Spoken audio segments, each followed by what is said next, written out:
সাহাবায়ে কেরাম বলেন, আমরা বাজারে যেতাম, নবীজির সাথে বাজারে যেতাম। বাজারে গিয়ে এই জিলহজ মাসের এই সময়টাতে আমরা জোরে জোরে তাকবীর পড়তাম। সুবহানাল্লাহ। কেন জোরে জোরে পড়তেন? যে অন্যান্য মানুষ যারা তাকবীর পড়াটাকে ভুলে গিয়েছে, যাতে করে তাদের স্মরণে আসে যে এই সময়টাতে বেশি বেশি করে তাকবীর পড়তে হবে। যখনই আমরা শুনি জিলহজ মাসের চাঁদ উঠেছে, তার মানে কুরবানি ঈদের চাঁদ উঠেছে, এইটা শোনার পরে আমাদের আমল হয় দুইটা। একটা হলো আমরা ঈদুল আজহার দিন ঈদের নামাজ আদায় করি, আর ঈদের নামাজের পরে আমরা কুরবানি করি। আজকে জিলকদ মাসের 29 তারিখ। আশা করা যাচ্ছে ইনশাআল্লাহ আগামীকাল থেকেই জিলহজ মাস শুরু হবে। আল্লাহ রাব্বুল আলামিন পবিত্র কুরআনুল কারীমের ভিতরে সম্মানিত 4টি মাসের কথা ঘোষণা করেছেন।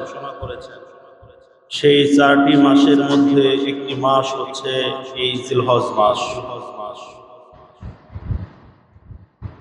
যেই মাসের ইঙ্গিত আল্লাহ রাব্বুল আলামিন পবিত্র কুরআনুল কারীমের ভিতরে দিয়েছেন, ওয়াল ফাজরি ওয়া লায়ালিন আশর। আল্লাহ কসম খেয়েছেন 10টি রাতের। রাইসুল মুফাসসিরিন আব্দুল্লাহ ইবনে আব্বাস রাদিয়াল্লাহু তাআলা আনহু বলেন, আল্লাহ রাব্বুল আলামিন এই জিলহজ মাসের প্রথম 10টি রাতের কথাই বলেছেন।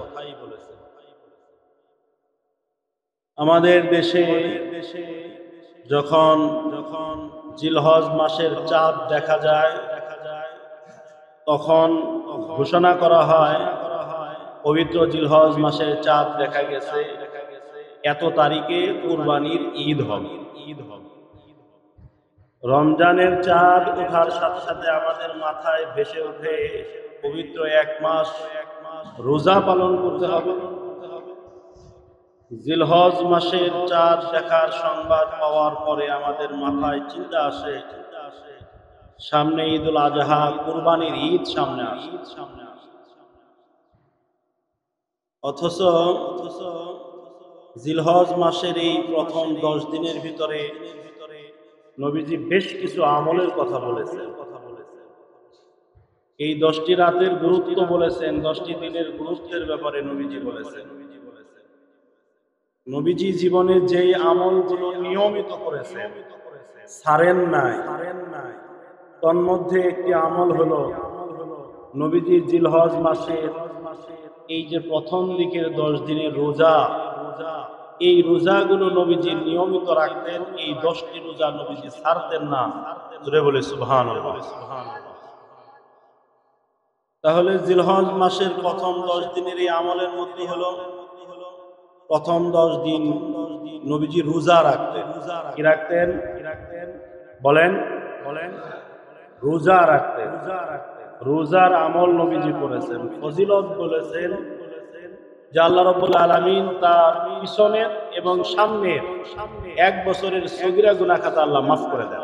সুবহানাল্লাহ। এটা হলো এই রোজার ফজিলত। নবীজি বলেছেন এই 10 দিন, মোট 13 দিন বেশি বেশি করে তাকবীর পড়া। কি পড়া? তাকবীর পড়া। আল্লাহু আকবার, আল্লাহু আকবার, লা ইলাহা ইল্লাল্লাহ, আল্লাহু আকবার, আল্লাহু আকবার, ওয়ালিল্লাহিল হামদ। এই তাকবীর নবীজি বেশি বেশি করে পড়তেন। তবে আরাফার দিন থেকে নিয়ে ইয়াউমুল আরাফার ফজরের নামাজ থেকে নিয়ে জিলহজ মাসের 13 তারিখ আসরের নামাজ পর্যন্ত এই কয়দিন প্রত্যেক নামাজের পরে এই তাকবীর পড়াটা ওয়াজিব। এই তাকবীরগুলো আমাদের মোট 23 ওয়াক্ত নামাজ, আমাদেরকে এই তাকবীর পড়তে হবে নামাজের পরে, ফরজ নামাজের পরেই অন্তত একবার করে তাকবীর পড়া, এইটা ওয়াজিব। সাহাবায়ে কেরাম বলেন, আমরা বাজারে যেতাম, নবীজির সাথে বাজারে যেতাম। বাজারে গিয়ে এই জিলহজ মাসের এই সময়টাতে আমরা জোরে জোরে তাকবীর পড়তাম। সুবহানাল্লাহ। কেন জোরে জোরে পড়তেন? যে অন্যান্য মানুষ যারা তাকবীর পড়াটাকে ভুলে গিয়েছে, যাতে করে তাদের স্মরণে আসে যে এই সময়টাতে বেশি বেশি করে তাকবীর পড়তে হবে, এইটা মানুষকে স্মরণ করিয়ে দেওয়ার জন্য আমরা বাজারে যেতাম এবং জোরে জোরে তাকবীর পড়তাম। তাহলে আমরা দ্বিতীয় নম্বরে কিছু আমল পাই, সেটা হলো এই 10 দিন তাকবীর পড়া, বেশি বেশি করে তাকবীর পড়া। আল্লাহু আকবার, আল্লাহু আকবার, লা ইলাহা ইল্লাল্লাহ, আল্লাহু আকবার, আল্লাহু আকবার, ওয়ালিল্লাহিল হামদ। আমরা যদিও এইটা ঈদের দিনে পড়ে থাকি, আগে পরে খুব বেশি পড়ি না, কিন্তু জিলহজ মাসের এই 10 দিন, এই 13 দিনই আমাদেরকে এই তাকবীরটা পড়তে হবে। মনে থাকবে তো ইনশাআল্লাহ? এরপরে নবীজি এই 10 দিনের ভিতরে নফল ইবাদত বন্দেগীগুলো বেশি করে করতেন, করার নির্দেশনা দিয়েছেন। দান সাদাকা গুলো বেশি করে করতেন, নির্দেশনা দিয়েছেন। জিকির আজগারের কথা এই 10 দিনের ভিতরে বেশি করে পড়ার নির্দেশনা আছে।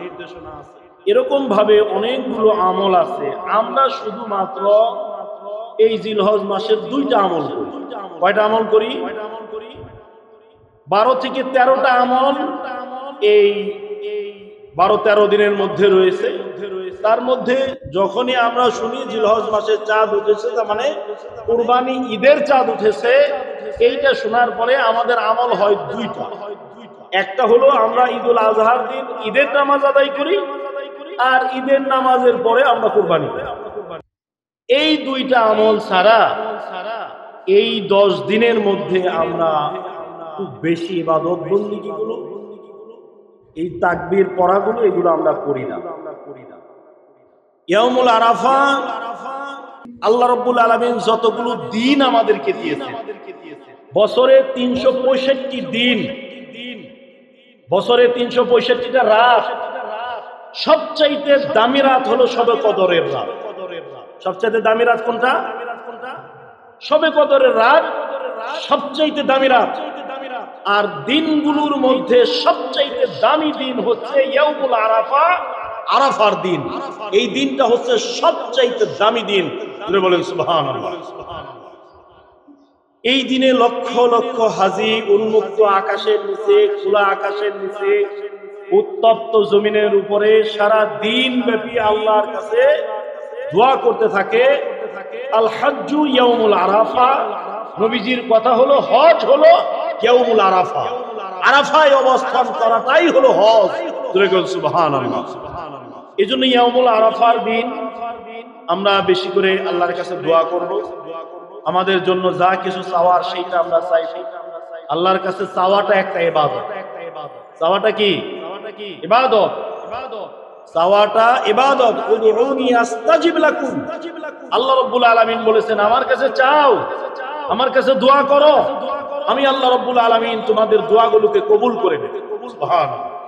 এজন্য আমরা বেশি বেশি করে এই 10 দিনে আল্লাহর কাছে চাওয়ার মাত্রাটাকে বাড়িয়ে দেব।